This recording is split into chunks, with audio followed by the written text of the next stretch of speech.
Welcome to Cultivated Live for Thursday, November 21st. My name is Jay Rosenthal. I'm the co-founder of Cultivated Media, the host of this program called Cultivated Live, and I'm here today with my other co-founder, Jeremy Berke, who's our editor-in-chief. And since we launched, which was just about a year ago, our goal at Cultivated has been to be cannabis industry first, providing you with the most important, insightful, useful, and timely information every single day. We do that through our daily newsletter, which is called Cultivated Daily, which you can get at cultivated.news. We do that through this daily live stream, Cultivated Live. So please follow us on LinkedIn, subscribe to us on YouTube, get our newsletter in your inbox every single day because we bring you programs like this. Today, we have Josh Schiller from Boies, Schiller, Flexner. Josh, thanks for being here. Good morning. Thank you for having me. It's great to have you. You find yourself in the middle of a lot of the cannabis conversation, not just because you're like physically, digitally in between Jeremy and I, but because you and your firm, you're going to describe the lawsuit. Let's start there. Describe your lawsuit. Thank you. And I'm sure your well-informed audience is aware of our lawsuit, which many audiences aren't, and many people in the industry are just catching up to it. And one of the reasons is because at the first stage, we lost a motion to dismiss and were thrown out. So let me explain why that was something we anticipated, though not what we fought for, but something that allows our case to proceed on a very quick docket.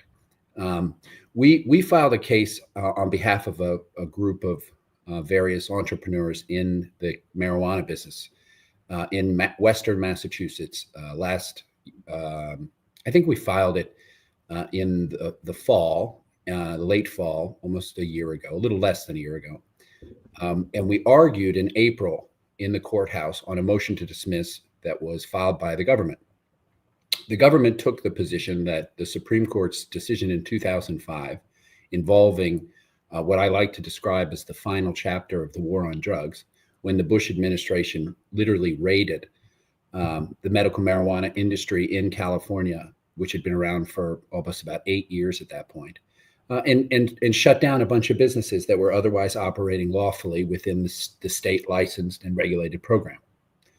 And the Supreme Court upheld that exercise of the federal government's federal police power under the Commerce Clause, which is a constitutional provision that gives to the federal government a very narrow and limited power to regulate state businesses directly when they affect something called interstate commerce, which is pretty easy to understand. It means trucks, it means planes, it means anything that goes from one state to another, which is most products, frankly. Now, at the time, they were looking back almost 100 years, and now it's probably about 90 years since a series of decisions that sort of helped form the current Supreme Court view on the limits of the Commerce Clause power. And it dates back to a case from the Great Depression involving the regulation of the price of wheat. And there was a farmer in Iowa that said, well, I'm going to buy as much wheat as you'll let me, but then I'm going to grow enough to feed my cows and my horses as well. And the federal government said, no, that violates our quota on growing, even if you're just growing it for yourself. And so that was a monumental case that most lawyers learn in their first year of law school about the limits of the federal government's power being upheld.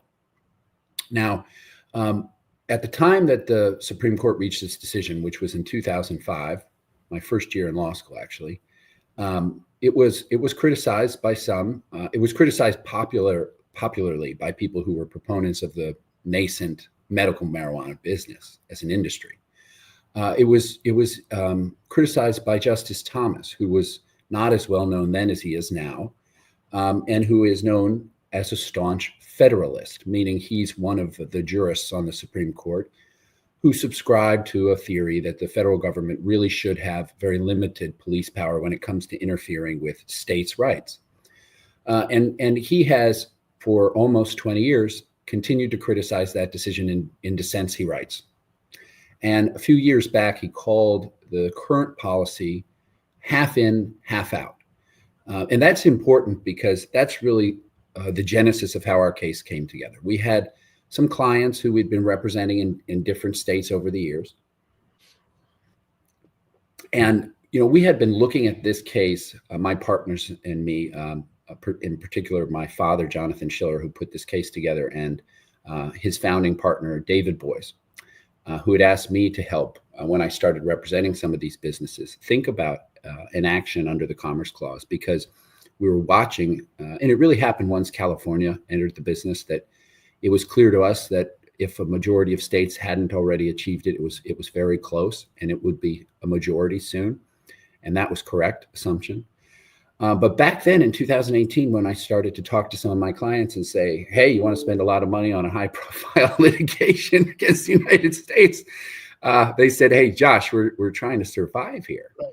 And so there was no appetite for it. And the thing they kept saying to me was, we're talking to our lobbyists and we're investing in them. And that was the right thing to do at the time.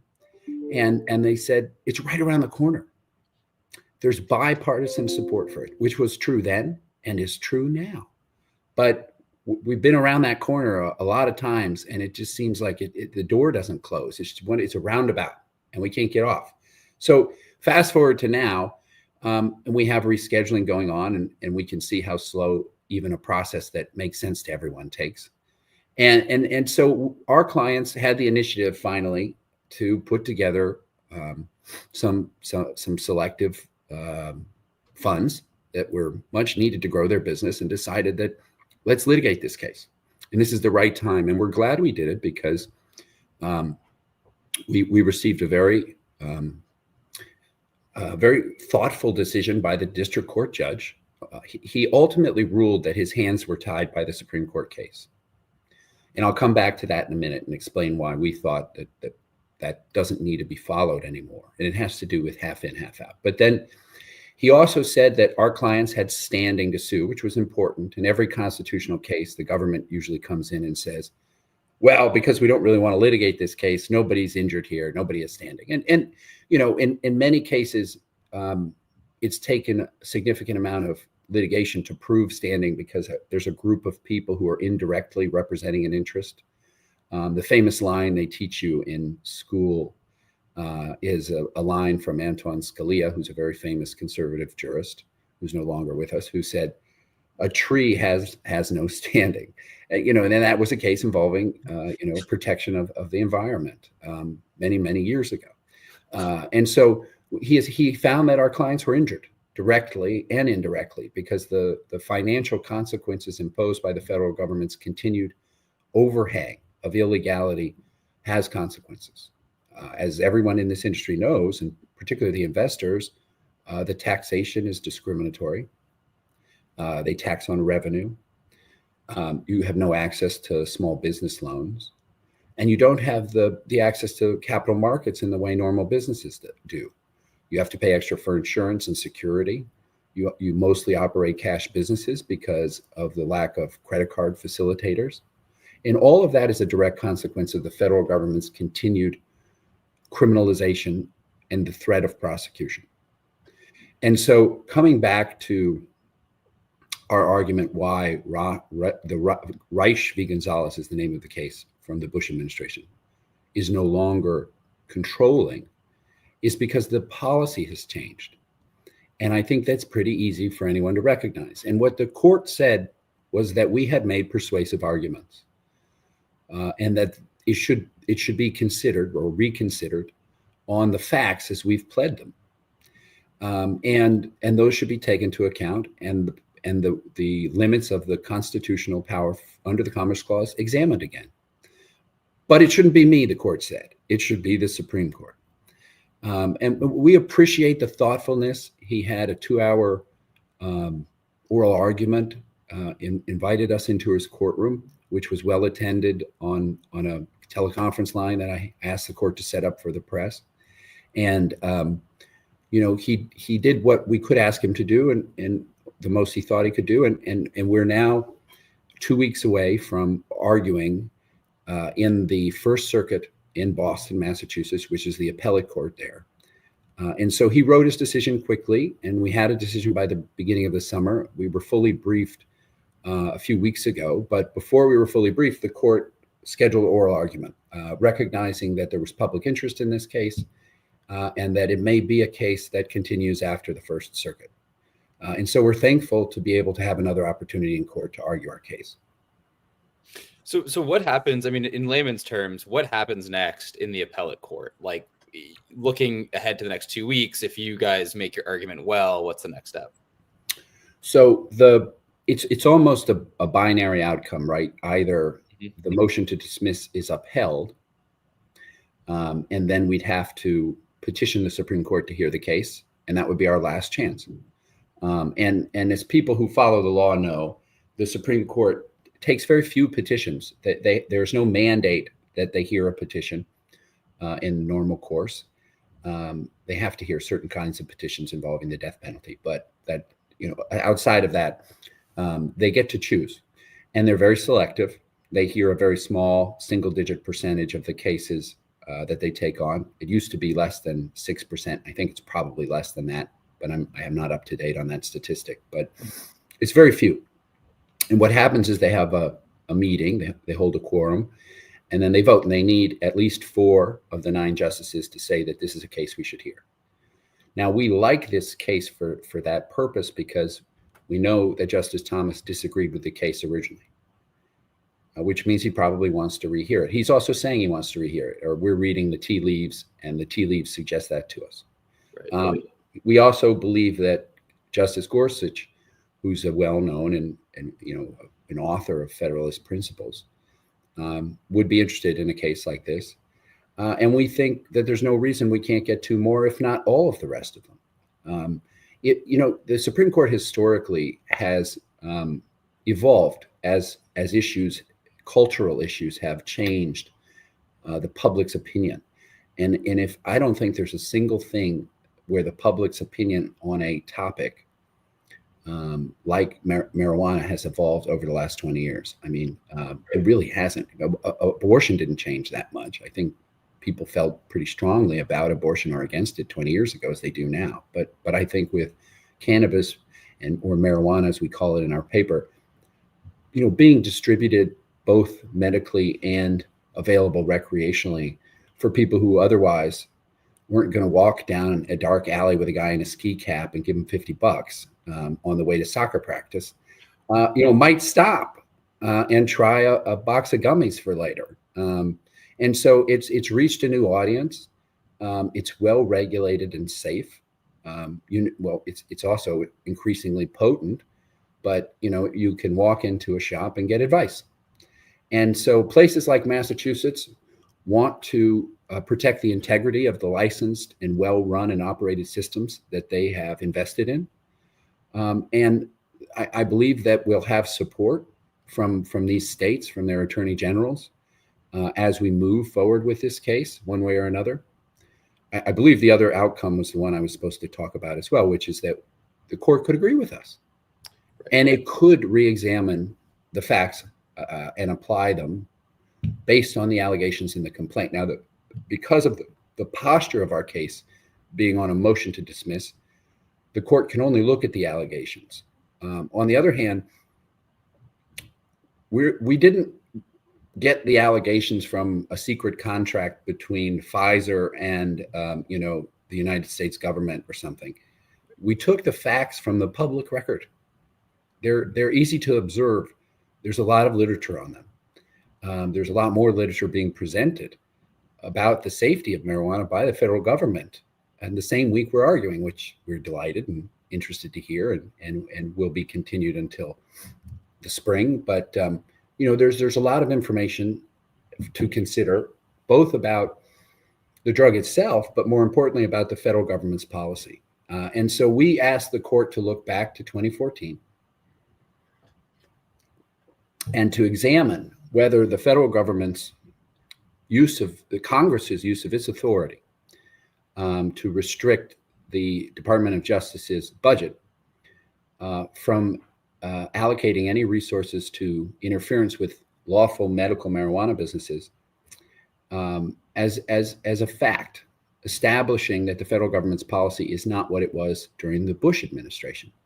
And the Supreme Court in that decision made a key finding that the policy was that the federal government had an interest in eradicating the black market for marijuana throughout the entire country. And in order to do that, they had to directly interfere with a lawful interstate business. They literally had to take your grandma's weed away. They did that. They seized 12 plants from an old lady with glaucoma in Oakland. They took it away from a young teenager with epilepsy. Sympathetic people, and so the court now has to ask, well, if the federal government no longer wants to shut down medical marijuana, then what is the purpose of the policy? And here's the key examination that the jurisprudence teaches us. Under the examination of constitutional authority, is the policy or is the means of furthering the policy necessary and proper to that end? And the federal government has largely avoided, the Department of Justice, who we're litigating against, answering that question, and really hung their hat on the argument that the court doesn't have the power to re-examine the prior holding because of stare decisis. And because the one thing they've said is our priorities may change over time, but that doesn't change the underlying basis of the prior decision. We vehemently disagree with that position. We think it calls for re-examination, if not simply new examination of the facts as they exist today in light of the constitutional powers. Josh, you just mentioned a lot of things that seem to be on the verge of changing, even from like a rulemaking or regulatory perspective from the federal government, be that rescheduling, be it a would-be new head of the DOJ. Like, how do the things that are happening in Washington on a concurrent basis affect, change, alter either the legal strategy or the suit? Well, they don't affect the suit, right? They help our clients, and our clients are huge proponents of that effort. And to those who have invested in that effort, we say thank you. They from a legal perspective, nothing they can do will eliminate the need for relief. We're seeking much broader relief. Okay, we're seeking what is the equivalent of complete descheduling, which many people are proponents of, including our vice president. When she was on the campaign trail, she made that statement, which was powerful and important. Unfortunately, she wouldn't have had the power to do that herself anyway. So we want those people to continue to do that, whether we succeed or not. Now, I think that is reflective of the bipartisan support and the popularity of cannabis throughout the country. And so I think those things are relevant to influencing the outcome here. But the facts are, what is Congress's policy and how can we observe it? What have they done? They made marijuana sales legal in Washington, D.C., where they control the budget as well, where they could have prevented that. And so it's clear that they are not interested in eradicating marijuana throughout the country anymore. And if that's the case, why not leave it to the states? Right. What happens to the case, given that there is other cannabis policy that the federal government is working on, right? Like these could be few and far between, but let's say something like the Safer Banking Act, a banking bill, does pass in the lame duck session, and the rescheduling looks like it's going to be on track for early January. How does or doesn't this change the arguments that you might have to make, in court in 2 weeks, and if the motion isn't dismissed? Well, I don't think it changes the arguments we make, but then it may be a question that the court asks us. Ultimately, those things are improvements, some more substantial than others. Right. Clearly, getting rid of 280E and having safer banking structures behind these businesses is critically important. But all of that is a buffer to the continued discrimination of these businesses as lawful intrastate businesses by the overhang of federal criminality. And our argument is remove federal criminality. If these businesses don't operate lawfully within the states will enforce their police power. The states have that power, and they've shown a good ability to do it. They want the ability to do that. They want to reduce the number of marijuana arrests. They want to make their licenses valuable. Right. They want to protect the budding industry and enhance the value of what they've created. They're incentivized, and they have every reason to do that carefully. And so our clients are in favor of anything that helps the industry, We don't really know what FDA regulations would look like. Mm-hmm. You know that it would mean that recreational sales would not be legal under the FDA's new authority to prescribe rules and allow for medical marijuana businesses to exist without recreational. Let's take that. I mean, since I'm not an attorney, obviously, let's take that thought experiment one step further, right? If your case is still ongoing and rescheduling does go through, let's say it's a quicker timeline. I mean, where legally does that leave the recreational or consumer cannabis industry, right? I mean, there's some. I think I've heard that they all just immediately convert. So I think more than anything, it's more of a stress, most likely, on customers and consumers who say, I'm not going to take that extra step and get a doctor to see me.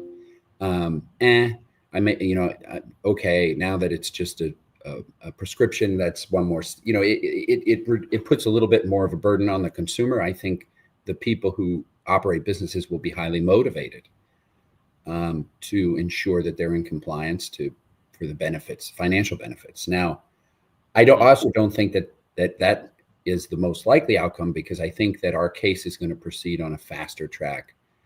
And I think that unfortunately, it looks like, in hindsight, which is always a bad way to think about things, but in hindsight, if they had started the rescheduling effort a year earlier, we'd be much closer to the finish line, because they extended this schedule for the hearing out, I understand, about 6 months. Mm-hmm.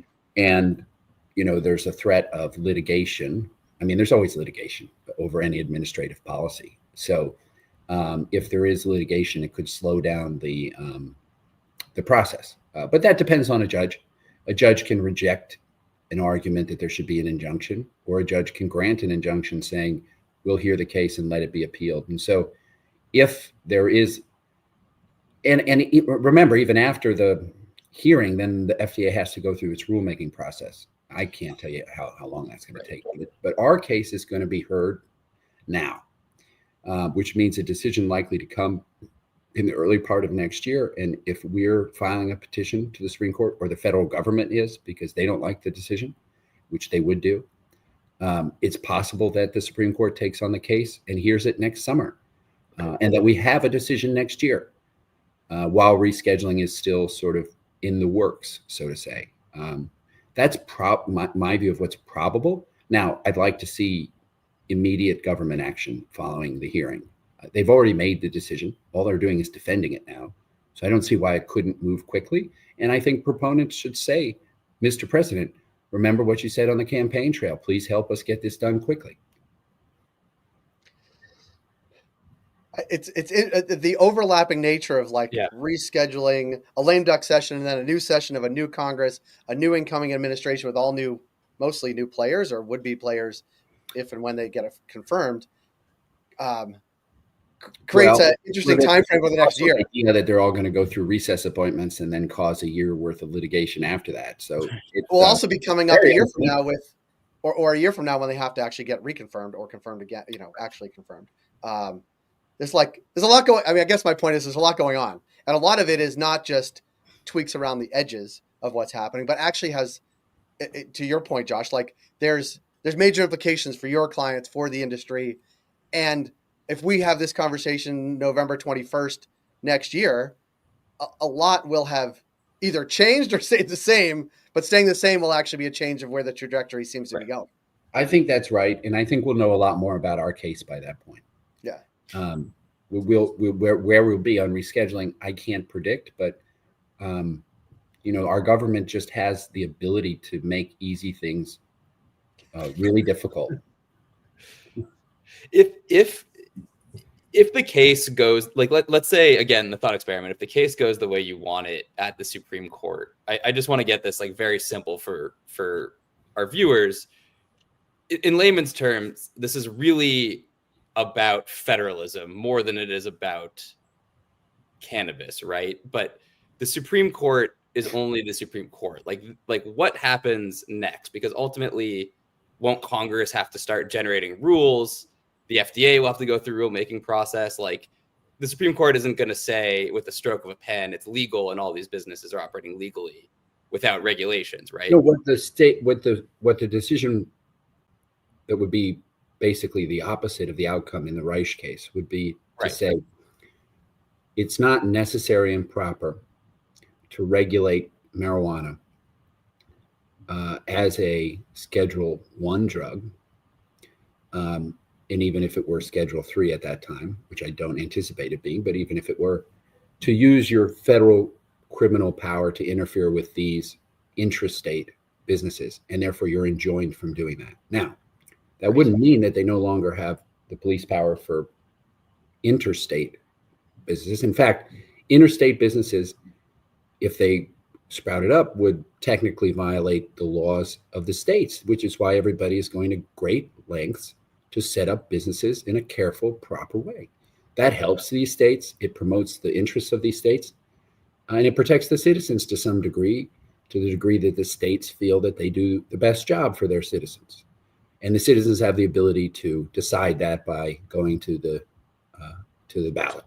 So the elimination of the federal police power against these interstate businesses would allow all of the things that rescheduling does and more. It would allow them to remove, some clients, as I'm sure you're aware of, have already filed for tax refunds. Yeah. We believe that if we win, we would be able to represent almost any business and go back a certain period of time, dating to arguably prior to our case, but for at least 3 years, and ask for refunds and be entitled to them. That would be huge. Yeah, really huge. A lot of people, including myself, prior to this case, who avoided tax law because the book was that big, and the only book bigger than that in law school, ironically, was the environmental regulations. I briefly took both of those classes, but I could barely carry the books to class. But taxes are different. Taxes is its own animal. So each business has to go through an administrative process, demand a refund, and then bring a court challenge. And so it's much different than this case, where the implications are broad enough to protect all of the businesses throughout the country if we were to prevail from the federal police power. But in order to achieve a tax refund, you have to follow the rules and then argue that they did something wrong. And our case will justify that conclusion and would likely lead to the outcome that the IRS wouldn't be challenging these refunds at that point, because we would have proven that it was an illegal, unconstitutional tax that was levied. Just one more basic question, and if I could sort of be an armchair, political analyst right now, if the makeup of the Supreme Court changes, we'd all be happy for other reasons. I'll tell you that much. Right, but let's say Justice Sotomayor steps down. I don't know if this is going to happen, but it's been reported. She can't get confirmed. No one new judge could get confirmed. And Obama. Does that affect, does that sort of politicking under a new Trump affect the way you'd think about the case? Well, all we can do is think about the 9 justices at hand, and if we win the case in Boston, then we're fine. We're fine with that. Now, ultimately, we would still be subject to the federal government challenging the case and trying to bring it back in front of the Supreme Court. But, we don't see a likelihood that the conservative majority on the court changes, unfortunately, anytime soon. And that's disappointing to me as a lifelong Democrat. I'd like to see more balance, but we have a conservative majority. And this case, we feel, is a very narrow one based on a policy that is completely different, frankly, than the policy that was upheld originally.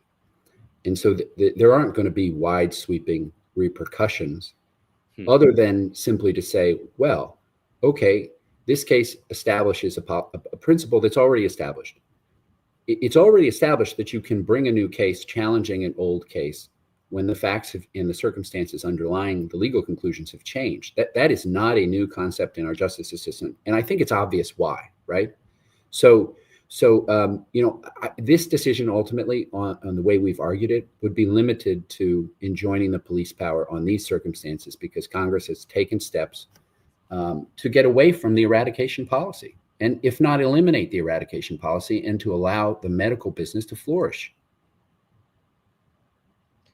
Well, Josh and Jeremy, I think we're gonna have to wrap it because we're coming up on time. But I do wish you luck in the next couple of weeks heading into December. We'll be watching closely. We hope to have you on again to talk about how it went at the appeals level. Sure, I would enjoy that. Yeah, and also all the other things that are like intersecting, intertwining, or not. It's a busier year than I anticipated when we filed this lawsuit last year. To be frank with you, and I'm enjoying reading about it, just like your viewers are. Yeah, well, the signs are all pointing in the right direction.